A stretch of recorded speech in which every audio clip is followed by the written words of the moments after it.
Only China could build such a sky road. In the blink of an eye, it has already delivered electricity from Xinjiang to Anhui, 3,300 kilometers away, 30 times. This is the world's most powerful ultra-high voltage direct current, UHVDC line, with a voltage level of 1,100 kilovolts.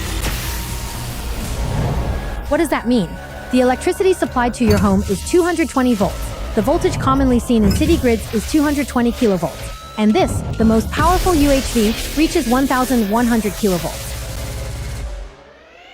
Looking around the world, only China is able to possess such a powerful ultra-high voltage transmission line. So how did we achieve this?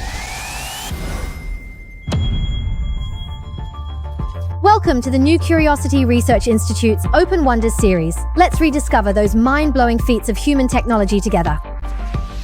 First, we need to look with a new pair of eyes. This is what happens under an infrared thermal camera.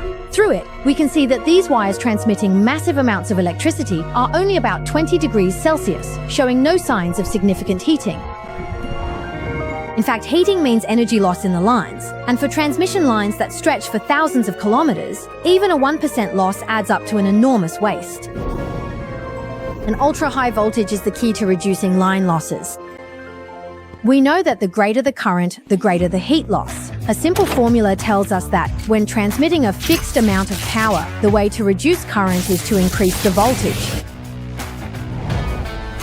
But how can we raise the voltage as high as 1,100 kilovolts? The answer lies in this giant right next to me. Let's pull it out and take a look. Side. This is the converter transformer for ultra-high voltage direct current, and it's about 6 stories tall. Inside, there are 2 sets of metal coils weighing tens of tons each. It's basically a supersized version of a regular transformer. By adjusting the ratio between the 2 sets of coils, we can use electromagnetic induction to achieve different voltages. But just changing the voltage isn't enough. Maybe you've already noticed there are 2 more characters in front of transformer: converter. That's because the electricity sent from the power plant is alternating current using 3 transmission lines, while the ultra-high voltage system transmits direct current that only needs 2 lines. Direct current has a constant direction and voltage, resulting in lower losses, which makes it more suitable for long-distance transmission. So at the starting point of this ultra-high voltage line, the Changji converter station in Xinjiang, the alternating current from the power plant passes through thousands of pieces of equipment, including AC filters, converter transformers, and converter valves, to be transformed and prepared for transmission. At the other end, 3,300 kilometers away in Anhui's Guzhen, there is also a converter station like this. Connecting these 2 converter stations is a high-powered skyline. From a distance, this ultra-high voltage DC line really does have only 2 wires, but if you zoom in closer and closer, am I seeing things? This isn't a single conductor, but 8. Why is that? It turns out that when the conductor is energized, it generates a very strong electric field around it, leading to a series of problems such as energy loss and noise. Increasing the cross-sectional area of the conductor can reduce the electric field strength on its surface, thereby solving these issues. But how large does it need to be? For 1100 kilovolt ultra-high voltage, it needs to be at least this big, though in fact, it doesn't have to be quite this large. After repeated calculations and experiments, people discovered that as long as multiple wires are bundled together like this can effectively increase the cross-sectional area of the conductor. This is what's known as a bundled conductor. Even so, there are still single conductors. My arm is about this thick, and to support them, these sturdy towers are needed, a total of 6,079 towers, creating a true power highway in the sky. But if the live wires are connected to the towers, wouldn't that cause leakage? Take a closer look.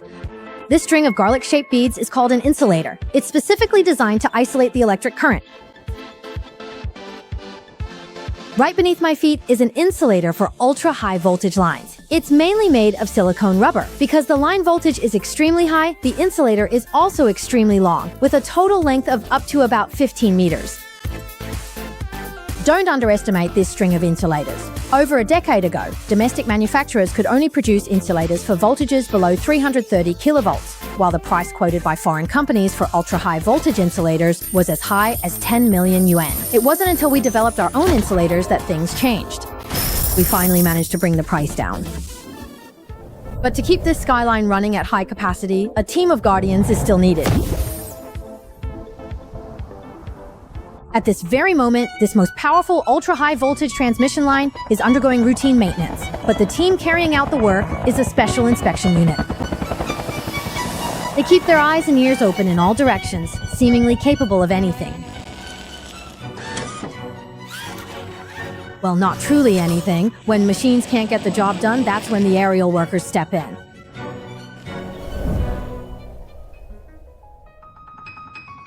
You might never realize their existence in your daily life because inspections can still be carried out while the lines are operating normally. Yet, they can walk on high voltage lines tens of thousands of times higher than the safe voltage for humans and come away unscathed. How is this possible?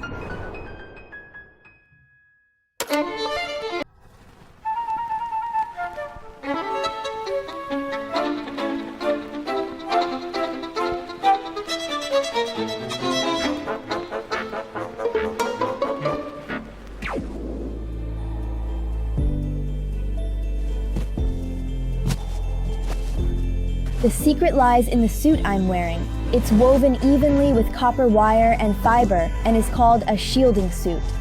Because it contains highly conductive metal, the resistance of this shielding suit is only 0.2 ohms, much lower than that of the human body. This way, the electric current passes through the shielding suit instead of the body, ensuring safety.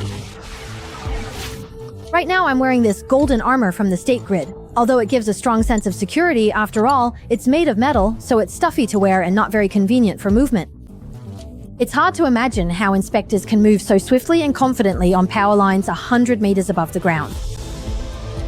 I think it's not that they are born fearless, but that they still choose to bravely walk between heaven and earth, guarding this most powerful ultra-high voltage line, and also protecting every light at the end of the line. By the end of 2023, the cumulative power transmitted by the Jiquan ultra-high voltage line had reached 250 billion kilowatt-hours, enough to last you, watching this screen, for 260 million years. Together with 3 other lines, it forms the 4 major transmission corridors for power export from Zhangdian. Once the 5th corridor, the Hami-Chongqing plus or minus 800 kilovolts ultra-high voltage line, is completed, half of the electricity exported from Xinjiang will come from clean energy sources. Looking across the country, a total of 39 ultra-high voltage AC and DC transmission lines crisscross, forming a one-of-a-kind supergrid unmatched anywhere else in the world. But behind this supergrid lies a massive transfer that, in reality, is born out of necessity. When we open up the map of China again under the night sky, you'll see that the eastern part is home to the country's densest population, while the west is mostly dark, uninhabited wilderness. Yet, it is this dim half of the land that holds the richest energy resources on China's mainland. So coal from the north began to be transported south, natural gas from the west started flowing east, and with ultra-high voltage transmission, clean energy sources like wind, solar, and hydropower, which can't be transported directly, can be bundled and delivered to all corners of the country. It is precisely thanks to this supergrid, with ultra-high voltage lines as its backbone, that we have been able to achieve this massive nationwide transfer. Maybe one day we will build a transnational or interstate power grid stretching 4,000, 5,000, or even 6,000 kilometers.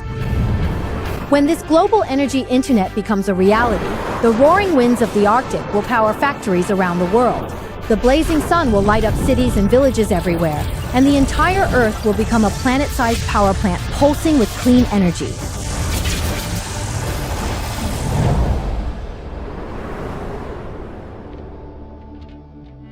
By then, when we look back at the path we've traveled, we'll realize that its starting point was right here, on the very line before your eyes.